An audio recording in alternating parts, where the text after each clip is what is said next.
Assalamualaikum warahmatullahi wabarakatuh.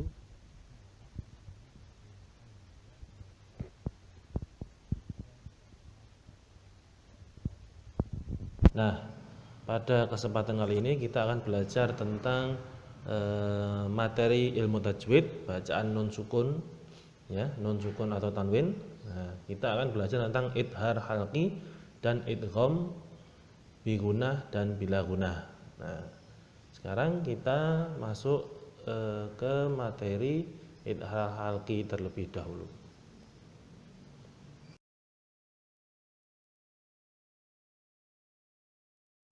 Nah, anak-anak, sekarang kita masuk ke materi bacaan idhar halqi. Nah, pada bab 1 kita akan belajar tajwid idhar halqi. Nah, idhar itu sendiri artinya terang atau jelas. Jadi idhar itu artinya terang atau jelas. Dalam ilmu tajwid, idhar yaitu membaca huruf hijaiyah yang keluar dari tenggorokan yang berjumlah 6 huruf. Jadi idhar halqi ini memiliki 6 huruf yang jika dibaca keluar dari tenggorokan atau kerongkongan. Nah, apa saja huruf-hurufnya? Kita simak di slide berikutnya. Nah, anak-anak, sekarang kita masuk ke contoh bacaan idhar halqi. Nah, idhar halqi itu secara istilah adalah apabila ada nun sukun atau tanwin bertemu dengan salah satu huruf yang berjumlah 6. Ada hamzah, ada ha, kha, ain, ghain, dan ha. Nah, itu huruf idhar halqi berjumlah 6. Nah, jadi jika ada nun sukun atau tanwin an, in, un, nah, bertemu dengan huruf yang 6 itu, maka harus dibaca terang atau jelas. Tidak boleh samar-samar, tidak boleh mendengung. Nah, contoh nomor 1, kalian lihat. Adzabun alim. Nah, itu ada huruf ba berharokat dhammah tanwin bertemu dengan huruf hamzah. Nah, yang berwarna merah itu ada dhammah tanwin bertemu dengan huruf hamzah. Jadi harus dibaca jelas, tidak boleh dengung, tidak boleh samar-samar, tidak boleh. Contohnya gini, adzabun alim, itu enggak boleh, itu salah. Yang betul atau yang benar adalah adzabun alim, harus jelas. Nah, yang kedua ada nun sukun bertemu dengan kha, min khosyatin. Nah, ada nun sukun bertemu dengan huruf kha. Nah, yang ketiga min ainabin. Nah, itu ada nun sukun bertemu dengan huruf ain. Nah, jadi harus dibaca jelas. Ya, jadi anak-anak, jika mencari bacaan idhar di Al-Quran atau di juz amma, itu pertama cari nun sukun. Nah, atau kalau tidak ada nun sukun, ada cari tanwin. Nah, setelah itu, setelah nun sukun ada huruf apa? Nah, kalau bertemu dengan huruf hamzah, ha, kha, ain, ghain, dan ha, jadi harus dibaca jelas. Kalau tidak ada nun sukun, ada tanwin enggak? Ada an, in, un enggak? Nah, setelah tanwin hurufnya apa? Kalau hurufnya yang 6 ini berarti idhar dan harus dibaca jelas. Nah, itu contoh dan cara membaca bacaan idhar halqi. Nah, anak-anak, tadi bacaan idhar halqi, sekarang kita masuk ke bacaan idgham. Idgham itu dibagi menjadi 2. Ada idgham bi gunnah dan ada idgham bila gunnah. Nah, sekarang kita masuk ke idgham bi gunnah terlebih dahulu. Nah, idgham bi gunnah ini cara membaca bacaan idgham bi gunnah yaitu harus dibaca dengan dimasukkan atau ditasdidkan ke huruf yang berjumlah 4 dengan dengung. Nah, hurufnya apa, Pak? Hurufnya ada ya, nun, mim, wawu.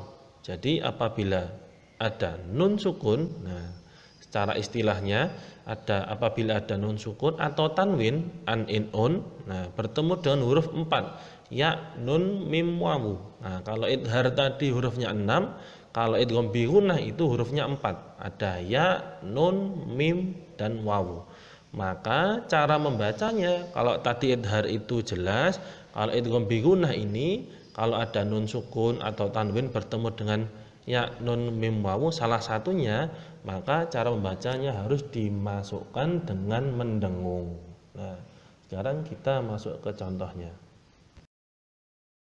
Nah, anak-anak, sekarang contoh bacaan idgham bi gunnah. Seperti yang Pak Guru jelaskan tadi, apabila ada nun sukun atau tanwin bertemu dengan huruf salah satu dari ya nun mim wawu, maka harus dibaca dengan dimasukkan dengan dengung. Contoh di yang pertama miwaroi. Nah, itu ada nun sukun bertemu dengan wawu, langsung dimasukkan dengan mendengung sedikit. Miwaroi. Nah, itu ada nun sukun bertemu dengan wawu. Yang kedua ajalim musamma. Nah, ajalim musamma. Nah, ada sedikit mendengung. Jadi yang kedua ini ada kasroh tanwin, huruf lam berharokat kasroh tanwin. Nah, setelah huruf lam ada bertemu dengan huruf mim. Nah, berarti harus dimasukkan. Tidak boleh ajalin musamma, tidak boleh, harus masuk dengan dengung. Ajalim musamma.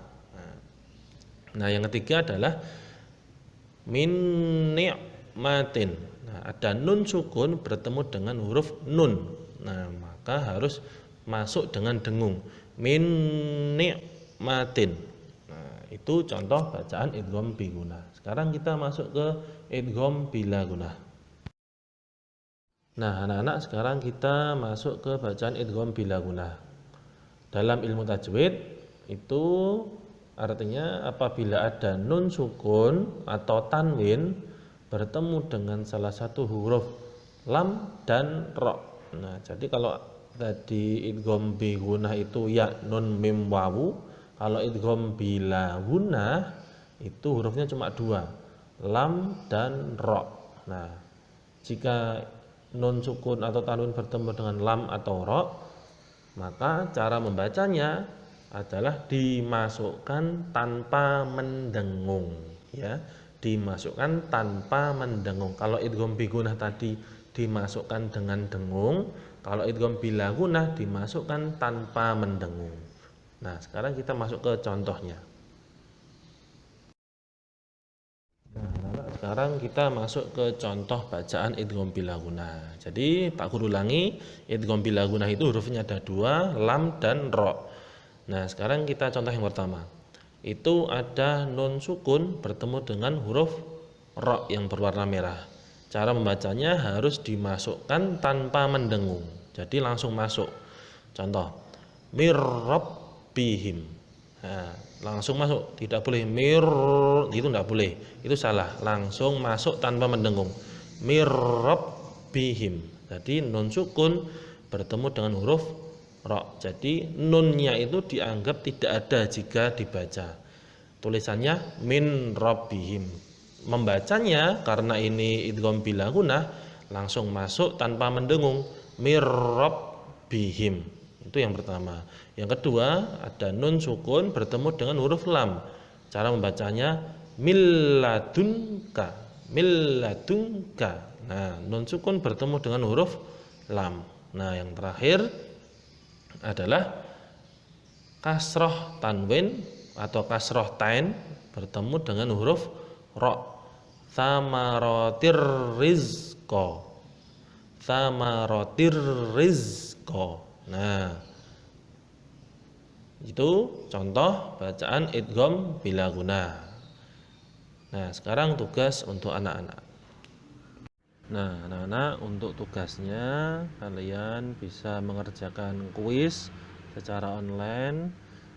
Linknya Pak Guru bagikan di grup kelas, ya. Dikerjakan semaksimal mungkin. Kalau tidak bisa buka juz amma dan dibaca ulang-ulang video yang Pak Guru bagikan ya. Terima kasih. Kurang lebihnya Pak Guru mohon maaf. Wassalamualaikum warahmatullahi wabarakatuh.